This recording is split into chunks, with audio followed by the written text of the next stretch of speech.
Opioid abuse is currently the most detrimental drug crisis affecting California, with approximately 7,847 opioid overdose deaths as of 2023 reported by the California Department of Public Health. In the same year, in Alameda County, the region experienced 301 opioid-related overdose deaths. In California, along with the opioid crisis, also exists the crisis of human trafficking, as the state reports the highest number of human trafficking cases in the country. As of a report in 2024, there were 1,733 reported cases involving 3,603 victims. According to the Alameda County's District Attorney's Office, Alameda County ranks as the third largest human trafficking hotspot in the country, with approximately 4,700 youth victims of sex trafficking. Based on the fact of which these two epidemics have pervasively affected the lives of thousands of Californians, I was inclined to discover their connection.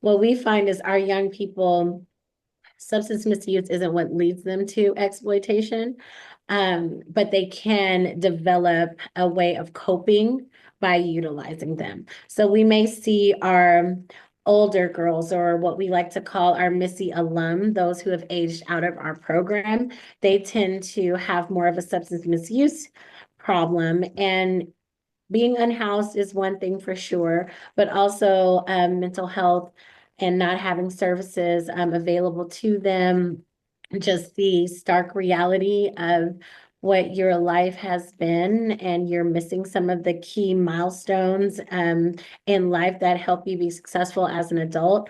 Once you leave human trafficking, it's a terrible existence, but we always say that's the easy part. It's dealing with the trauma and dealing with your reality and staying out of it and not being able to get into programs that can help you and not being able to go back to school or maintain a household, or just having the door shut in your face. That becomes more of what we see being a problem for them, being able to cope with the reality of not being in the life, which leads to like being misusing substances.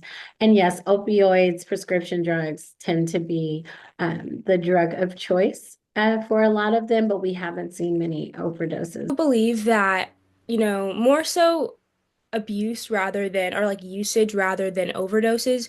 Do you think that there is, I guess, legislation or just more activists or advocation that should be done for to try to reform this issue, but also try to, have more outlets for people who are suffering from this and oftentimes turning to opioids or drugs to cope from things?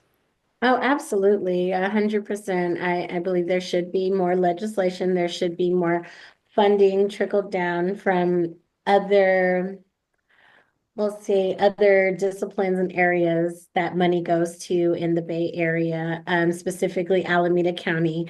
I'm an Oakland native, and I remember before gentrification, there was a lot more funding and intentionality and supporting some of these social causes that lead to these things that have kind of disappeared. So I definitely think that we need more of it in alignment with mental health, because there is a direct correlation, between substance misuse, overdosing, and mental health needs.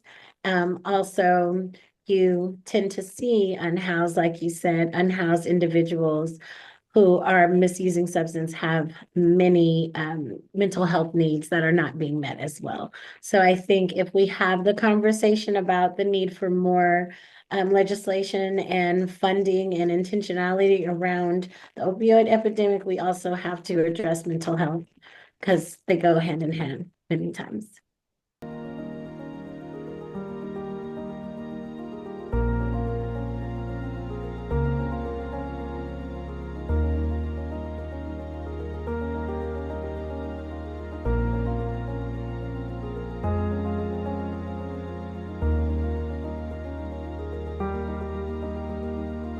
In conclusion, understanding how opioid abuse has been used as a coping mechanism by survivors struggling with their trauma can not only help citizens, organizations, and legislators better address the impacts of human trafficking in Alameda County, but with hope, ultimately lead to more rehabilitation organizations establishing programs that support survivors in developing restorative coping practices free of substances and inspire local legislators to enact policies that directly and specifically address this intersectional reality.